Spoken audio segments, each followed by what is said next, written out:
കോഴിക്കോട് കാരശ്ശേരിയിലെ UDFിലും വൻ പൊട്ടിത്തെറി. പാർട്ടിയിൽ സജീവമല്ലാത്ത ക്വാറി ഉടമയ്ക്ക് സീറ്റ് നൽകിയതിൽ പാർട്ടിയിലെ ഒരു വിഭാഗം നേതാക്കൾക്ക് ഭിന്നാഭിപ്രായം.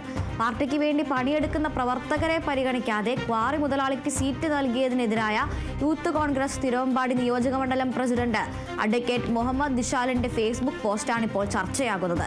കുന്നമംഗലം ബ്ലോക്ക് പഞ്ചായത്തിലേക്കുള്ള കാരശ്ശേരി ഡിവിഷൻ സീറ്റിലാണ് പ്രശ്നം.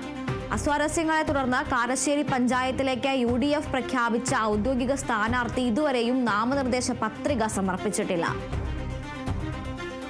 തദ്ദേശ തിരഞ്ഞെടുപ്പിന്റെ നാമനിർദ്ദേശ പത്രിക സമർപ്പിക്കാനുള്ള സമയം അവസാനിക്കാനിരിക്കെ വിവിധ ഇടങ്ങളിലാണ് ഇത്തരത്തിൽ സീറ്റ് വിഭജനം അല്ലെങ്കിൽ സീറ്റിൽ തർക്കം തുടർന്നുകൊണ്ടേയിരിക്കുന്നത്.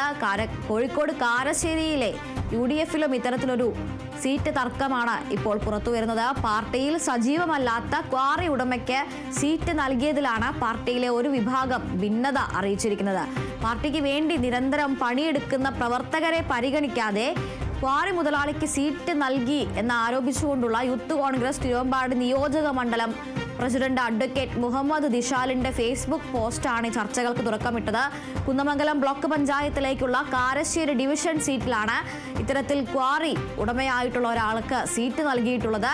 വിവിധ അസ്വാരസ്യങ്ങളെ തുടർന്ന് കാരശ്ശേരി പഞ്ചായത്തിലേക്ക് UDF പ്രഖ്യാപിച്ച ഔദ്യോഗിക സ്ഥാനാർത്ഥിയായ അയാൾ ഇതുവരെയും നാമനിർദ്ദേശ പത്രിക സമർപ്പിച്ചിട്ടില്ല.